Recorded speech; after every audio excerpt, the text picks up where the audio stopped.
Hey everybody, this is Michael here with Max, and welcome to the Safe Zone. And as you can see, we have a very special episode because we are looking at DayZ Standalone, which was recently released on Steam Early Access. Say hello, Max. Hello, fellow Safe Zoners. Needless to say, we are very excited to be showing you this game, even in its very early state, because, well, we've been looking forward to this for quite some time. But rather than just stand here and spin the camera around slowly, let's get right into the madness so I can pack as much info in here as possible. Now, before I get started looting in earnest, there are a few things I should point out, which are that there's an entirely new inventory system, for those of you who have not seen it, from what's available in the mod, which is basically you hit the tab key and you get this lovely drag and drop user interface, which allows you to do things like, say, combine this battery with this flashlight to create a flashlight that can actually be turned on.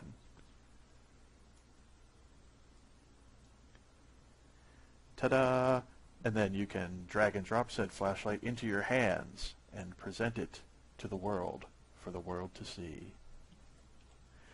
Now, one thing that's a little bit different about Standalone versus the mod is that items that you're carrying actually have two different states.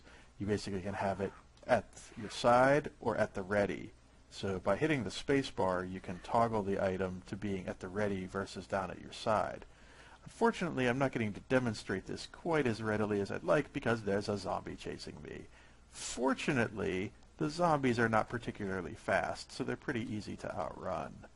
Oh, look, floating loot. I'm totally into that. Oh no, a zombie. I'm not into that. Let's go running over here, shall we, and see if we can lose this smelly, putrescent villain.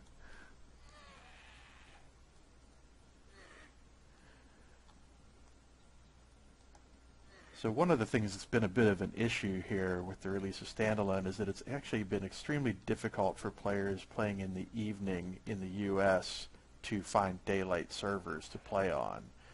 As those of you who are familiar with the mod will no doubt understand, Arma and by extension DayZ do not look particularly great at night because of some issues with the lighting engine.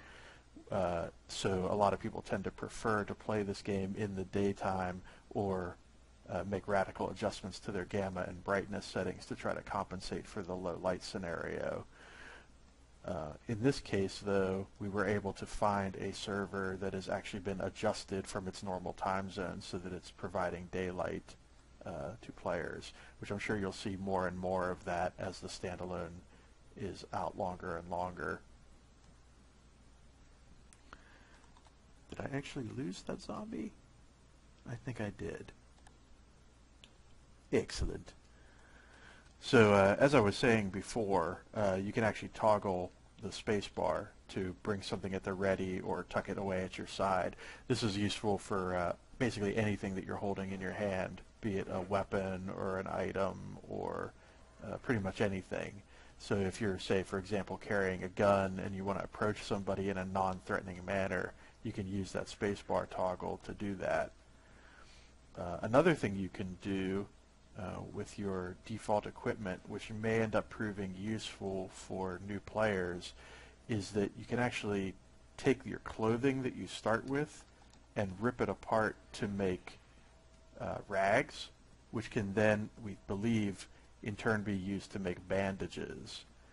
But the trick to that is that you need to do it before the clothing becomes damaged or blood-soaked in any way, because apparently the condition of the rag has to do with whether or not it can actually be used as a bandage. So let me see if I can do that here before another zombie finds me real quick. And take the shirt off and try to rip it apart into rags. There we go. And as you can see, the zombie's attacking me. But as you can see, the rags there were pristine because I had ripped them apart before I got attacked. So theoretically, they should be useful as a bandage.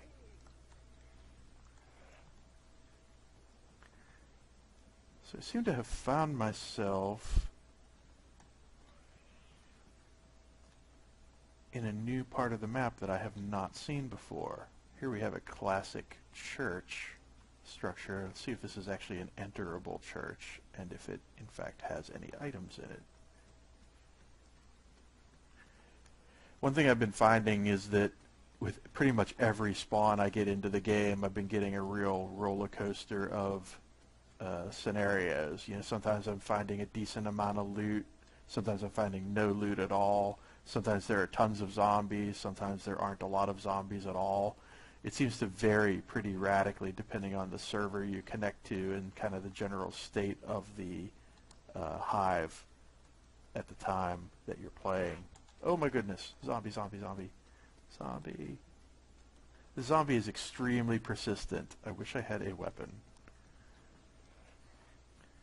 How are things going in your neck of the woods, Max? I just sniped a zombie. Awesome. So Max, in an infinite stroke of good luck, managed to get a spawn way up north, up by the northeast airfield, and has been pillaging and looting the military spawns there ever since. Yeah, and it was definitely luck of the draw, to say the least.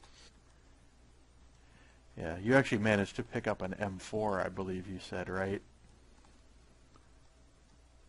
Oh yeah, there was an M4 and a bolt-action rifle, and then I happened to go with the rifle only because there happened to be more ammo present there. Cool. I only mentioned the M4 because I believe that's one of the first weapons in the game that's actually had an extensive amount of work done on it in terms of allowing for modification, like for scopes and silencers and stocks and things like that. I think there's actually a mod available for every moddable slot on that gun in the game at this point, which is kind of interesting because I'm pretty sure that's not the case for most other weapons in the game right now. Oh yeah, I mean, I was able to find and attach a scope pretty easily, so that was actually pretty cool to get to see that firsthand. Neat.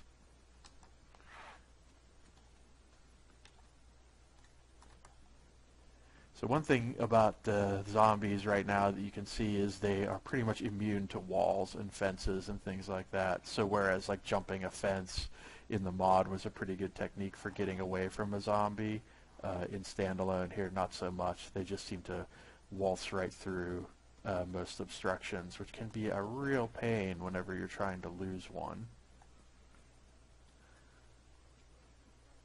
Yeah, the zombies are definitely persistent until they're given like collision damage with walls and everything like that. Yeah, I think I actually took some damage here. I can actually see my vision's kind of blurring out a bit.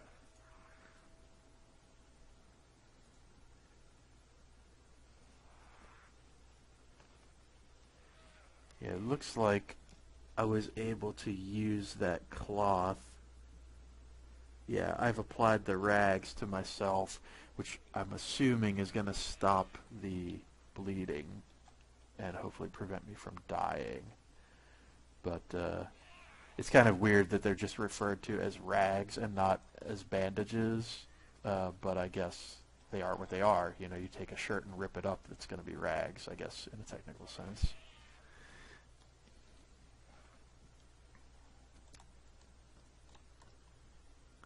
Just basically running around this area trying to find any sort of weapon to deal with these zombies because I'm having a really hard time actually losing them completely.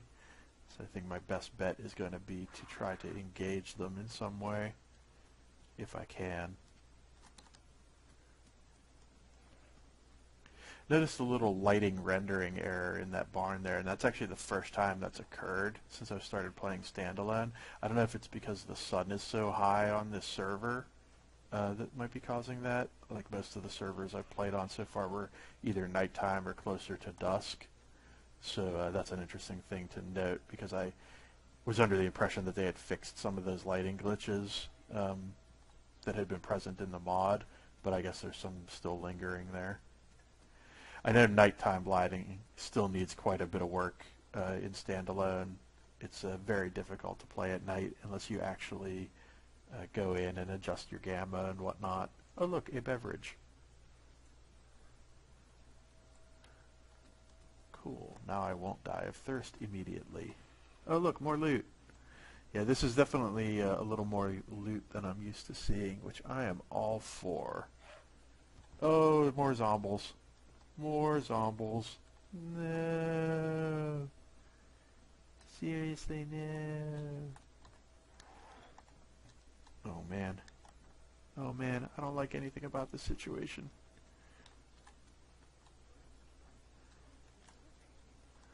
Let's see if I can make my way away from these guys. Oh, maybe this will have something good in it. Please have something good in it. Oh, interesting. Okay, t-shirt. Well, I could maybe grab that t-shirt and use it to make more bandages. That could be useful. Let's see what else we got here. Hello? More clothing. Yeah, I'll say this server... Oh my goodness, more zombies. Ah, zombies! Ah, zombies! No! No! Okay. We're cool. We're fine here. Everything's fine. Nothing is ruined. Oh no. Oh no. Okay.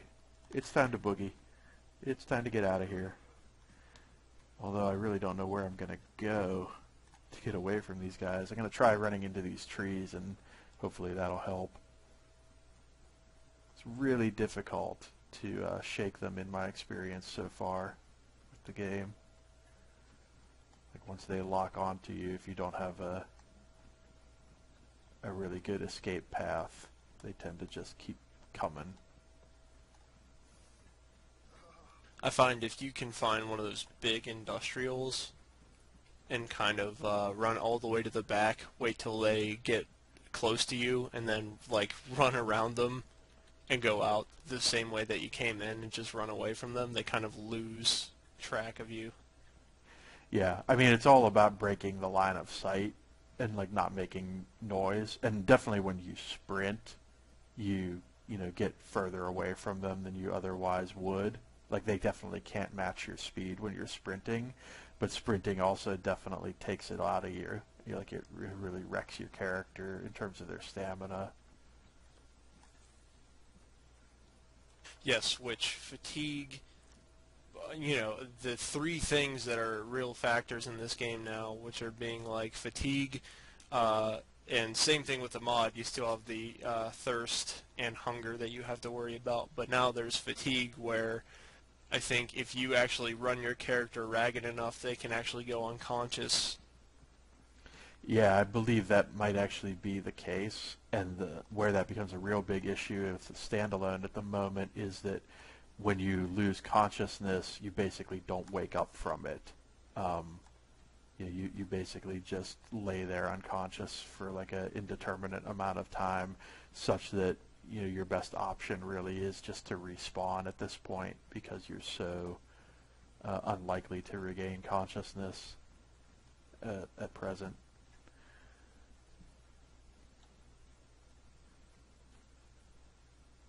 In fact, at first, I thought the game was just reporting what was happening. I thought it was saying I was unconscious when I was dead until I purposely like jumped off a building and actually got the "you are dead" message. But it basically produces the same effect whether you lose consciousness or actually die.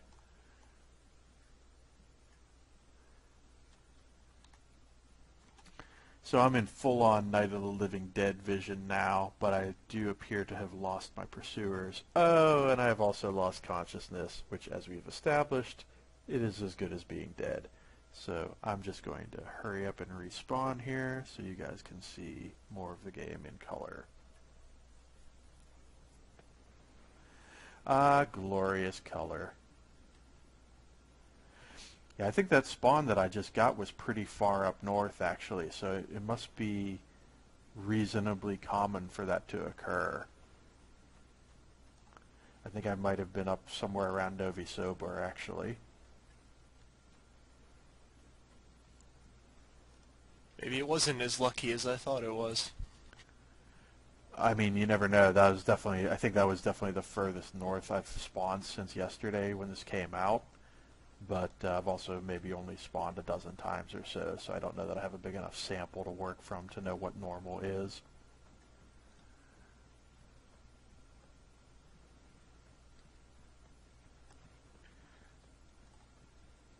Oh yeah, before I forget, let me make myself some bandages. Seems like that's going to be a good go-to first move, and basically putting the flashlight or the battery in the flashlight, getting the flashlight in your hand, and making the bandages so you can kind of free up your inventory, be ready to use the flashlight if you happen to be on at night, and basically be good to go for your fresh spawn.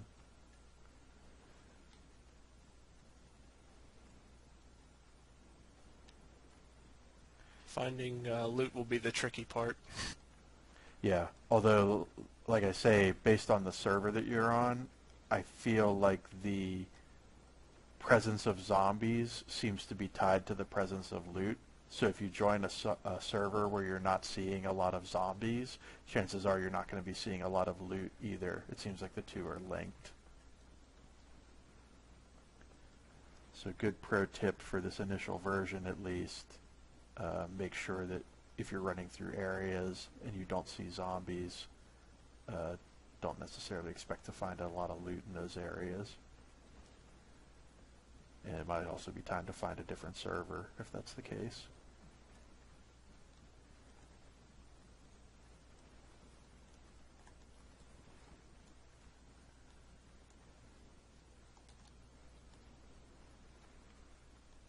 So I think I'm down around by 3 valleys at this point.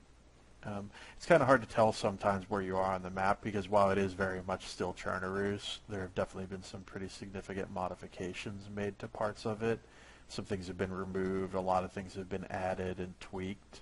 So even though a lot of stuff will seem familiar, there's also going to be some new stuff and some stuff that might throw you off from what you're used to if you've played a lot of the mod.